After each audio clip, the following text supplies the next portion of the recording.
Welcome to Empowering Seniors. I'm your host, Katherine Ambrose. Today, we're visited by two authors, John and Ingrid Sullivan. They wrote The Ultimate Guide to Downsizing. Thank you so much for being here today. We're excited to be here. We appreciate you driving up from Dallas to visit us in Kansas and talk about your book. It honestly is one of my favorite books on downsizing. I think I've just about bought them all. I really like how it's laid out. It's an honor to have you both here. Thank you. We're glad to be here. What inspired you to write the book? There are so many things that happen for aging adults wondering how things work. And we thought that we would lay it out in a practical manner so people could kind of take a look at what are some of the steps and things that I might consider as I'm thinking about downsizing. What do you find that people are struggling with initially when it comes to downsizing? Just the whole process is so overwhelming to them. It causes them just to retreat and not want to do anything. And what may happen if they retreat and they don't do anything? Well, then we often end up in a crisis situation where we have to make choices that we hadn't planned on because of medical needs or lack of family around, and it can be very stressful and regretful. The overwhelm and the procrastination that the overwhelm causes, I would imagine, is overwhelming in itself. Just the stress of knowing you want to do something, but you don't know how to get started. That's right.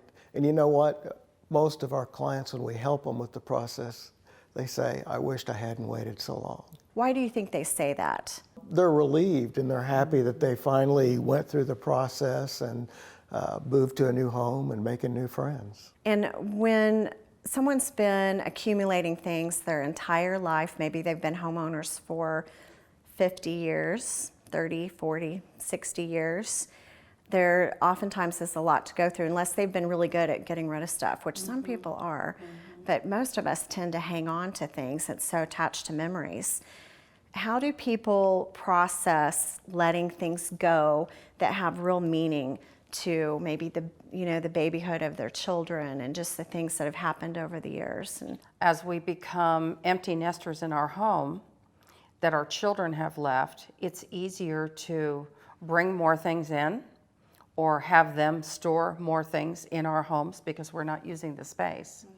And then when it gets to the time that you're having to make decisions about what to keep and what to let go of, oftentimes you're thinking, my children are going to want a lot of these things, so I'll set them aside for them. Unfortunately, what they find out is that children's lifestyles today are so much different that they don't want those things. So they're having to look at, if they don't want it, who will? And if I make a move, is it going to be my last move, and what's going to be important for me to take? And that can be overwhelming. do you think that when people make a downsizing move that they often think it's their last move? Yeah, I think a lot of them do, and many times it's not always their last move. Yeah. So if they intend it to be their last move, what might happen that might surprise them? Well, sometimes a health change requires a different type of living. Maybe they moved into an independent living community, and just because of health decline, or I'll just use my mom as an example. She broke her hip and her mobility got lessened very much, and we ended up helping her move into an assisted living community. And how did that go for her?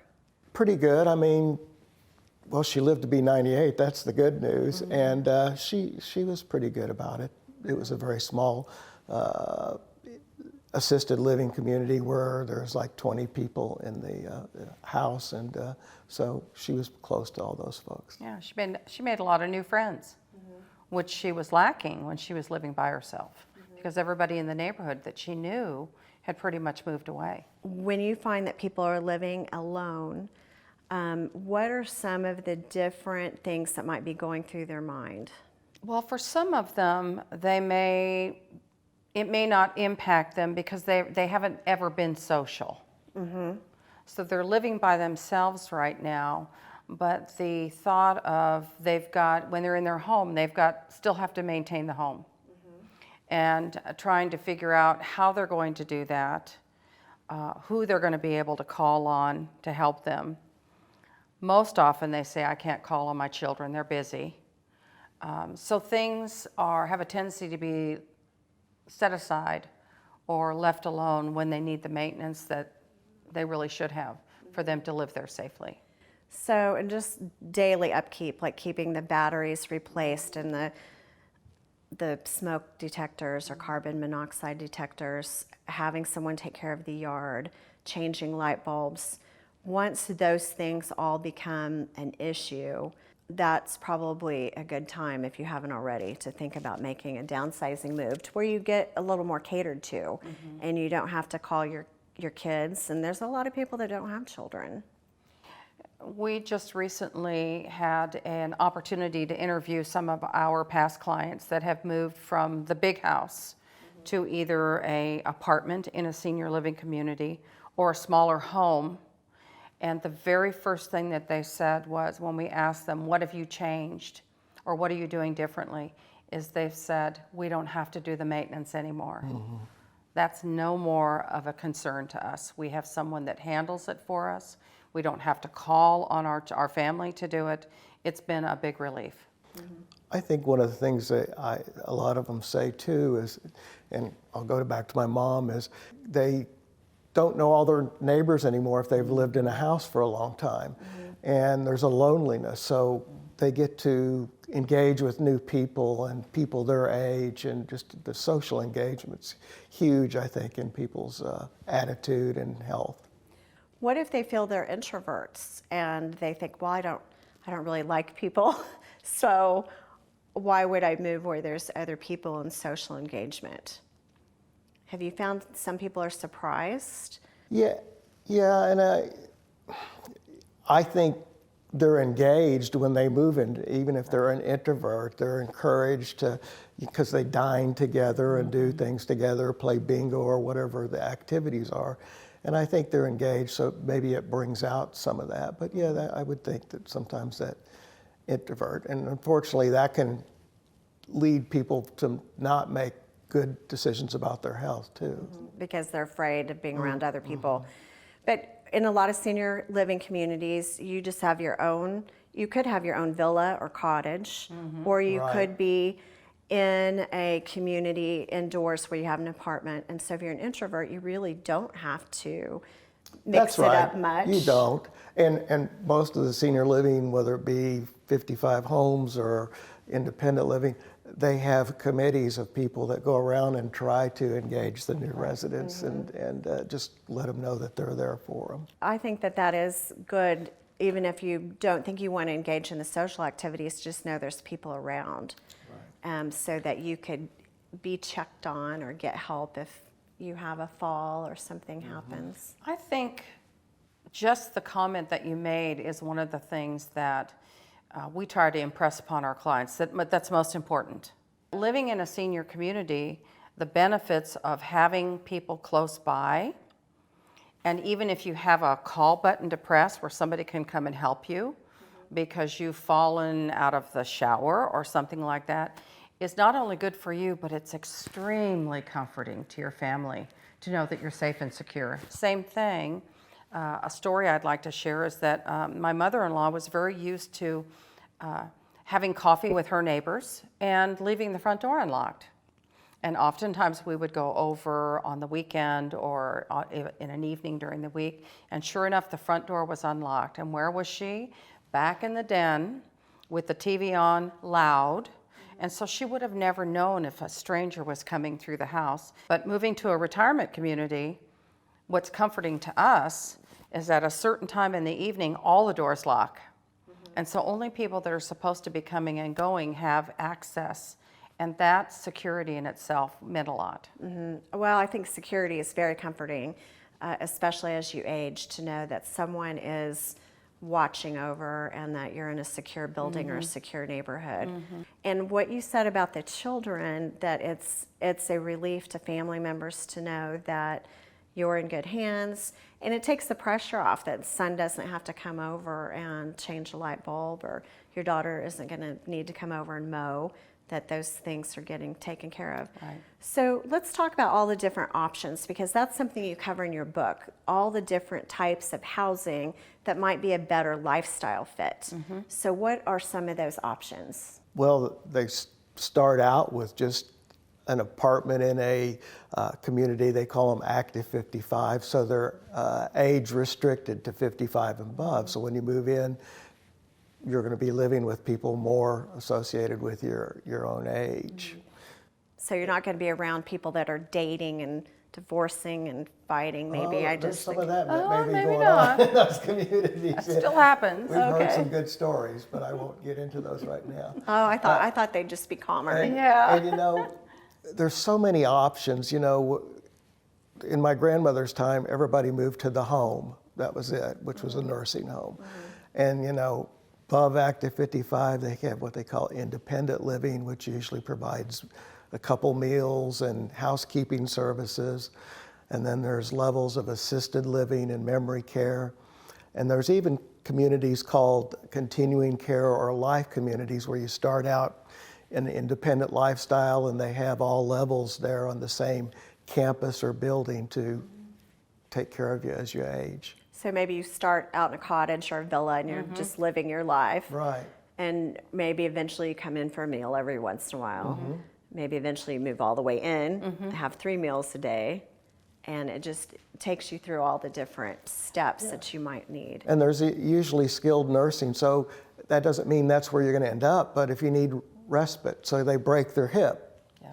So instead of respite in a hospital or something, there's the nursing center at the continuing care community that you can go to for that respite. And then you may be close to your husband or wife or whatever, or your friends too. So. And there could be people of any age, maybe let's say 50 plus, that opt to purchase a condo or a patio home or zero entry home that might just be a better floor plan and just easier Right. living. And some might include exterior maintenance or some things Right, included. right. So there's all kinds of options. When should people start exploring what all of these things, because to talk about overwhelm, just all the different choices and trying to get your mind wrapped around it, it's a lot. The important part to do that is to know that if you have the plan, that eventually you're going to leave the big home. And for some people, the big home, the next step for them may be a smaller home before they go to a senior community.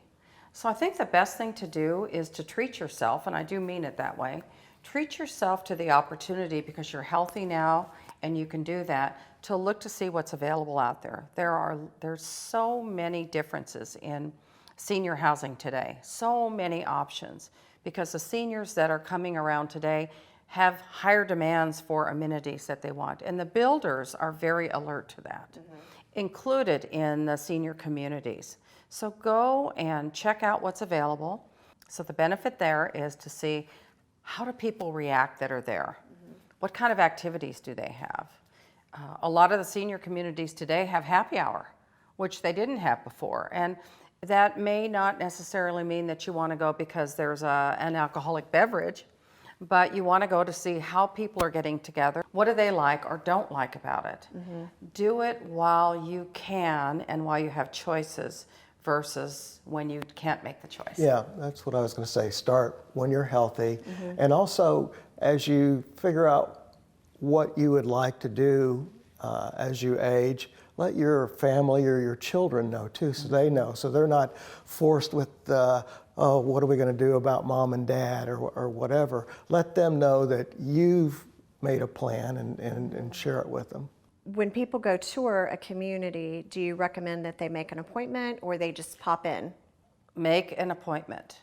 Unless it's a brand new community and they're trying to lease it, rarely is somebody going to be available to you. And if they are, it's just for a minute. So when you make an appointment, you can see everything, and that gives Exactly. you an opportunity to meet people that Yes. live there. Yes. Because now you're in the building and you're going down the halls and you're going into all the big common areas. And so- typically have a meal as well. And a lot of times they'll invite you back for an event so you can mingle more with the people and everything. Because that's their job, is to show you what their lifestyle is like. And so you can start engaging with a community or a couple of communities, so you can start to just kind of investigate it and feel it out. What's another way that people might start educating themselves on what the options are and whether a downsizing move is right for them? Where are there educational forums that they can go and feel maybe less intimidated because they're listening to what's going on versus being right there on site? Or there are individuals out there that will help them as well with placement. Okay. And so there's professionals out there that can Yes. help them figure out what type of options might be good for them. Mm-hmm. So once someone thinks that they'd like to make some kind of downsizing move, or it could be a transitional move out of town, maybe closer to family, but they know they need to go through their big house and start going through things, how can people get started doing that?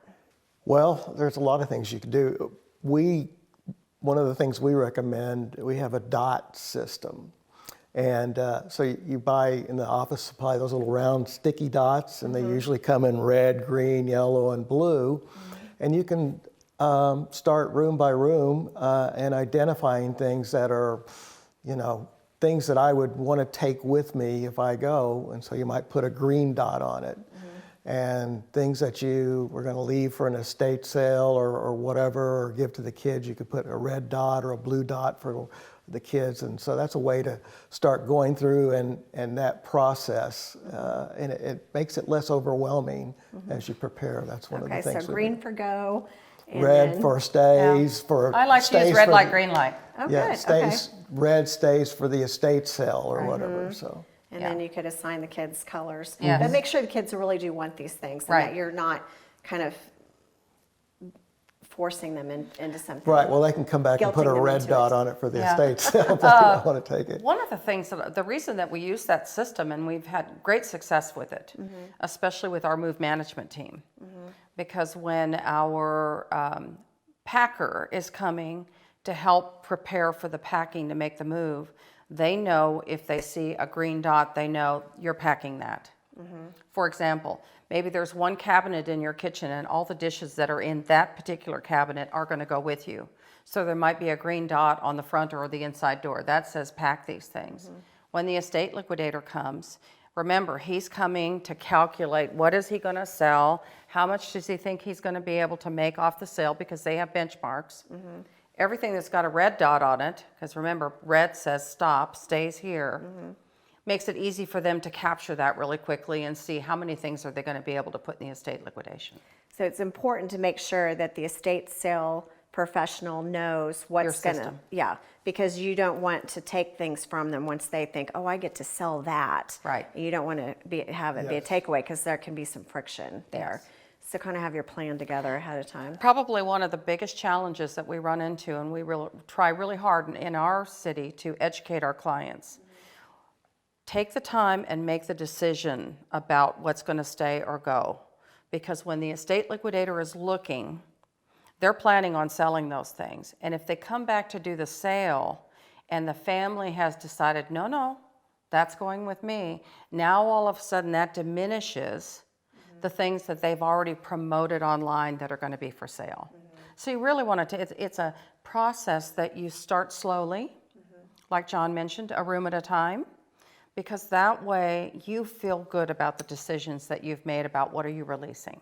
Will an estate sale company come in and just help you declutter and do an estate sale while you're still living in the house? No. No. It's like Why? living in a department store. They're in at all hours. They may have 2 or 3 sales going on. So they send part of their staff to come over and work on your sale while somebody else is working on something else. And this may be 9, 10 o'clock at night. While you're there, they're not comfortable with that. So most estate sale companies, they want to, you're already moved. Right. You already took everything you Right. want. The kids took what they want. What we found works the best for our clients is move first, and here's why. you're going to be able to take the things that you planned on taking, and in the event that you take too much, you can bring some things back for the estate sale. On the other hand, if there's that one area that you had that curio cabinet that you really wanted to take but you didn't think you had room for it, and you find that you do, you can still come back and get it before the sale starts. So be kind to yourself, get yourself all settled first Right. is an option. Right. But of course, everything just depends on the individual person and their circumstances, but that's one good way to do it. Yeah. When it comes to packing, if you're moving at the age of 35, you call a moving truck company and they come over and they pack with speed and efficiency. How is packing different when you're making a downsizing move? Well, I'll take that one, John. Go ahead. First of all, it's important to know if you're going from 2,500 square feet and you're going to 800 in most cases. That's a lot less room. So when you are hiring somebody to come in and help you pack, you want that person to be familiar with floor plans, for one, because they're going to help you make those decisions about what's really going to fit in that space. And secondly, the beauty of having somebody that's worked with senior living communities, have them be familiar with that, because they know what kinds of things can go and what kinds of things can't. But having somebody come in and pack those things from you, like you said, when you're younger, you're just packing everything up and moving it to the next big house and putting it in different rooms. When you're older, you're packing those things that you've actually cherished and parsed that are gonna keep with you, and you want that person to take those things over there and unpack them for you. Whereas in the past, you're able to do it, but now you want them to help you redistribute those things. And you don't want to end up with a lot of extra boxes. Maybe when you're in your 30s or Right. 40s, you can handle lots of boxes that you don't go through for 10 years. But when you're moving into 800 square feet or 1,200 square feet, it's important to get Right. that all done. Right. Because without that type of packer, a lot of times seniors take too much and they might fill up a bedroom that never gets emptied. If you don't have a packer and your family's helping you, yeah, consider the size of boxes. Also consider creating a box or two of open me first, so the things that you really need to get to right away, you can find them instead of going through 50 boxes trying to find the coffee maker or something that's you want to use Your right extra away. set of dentures.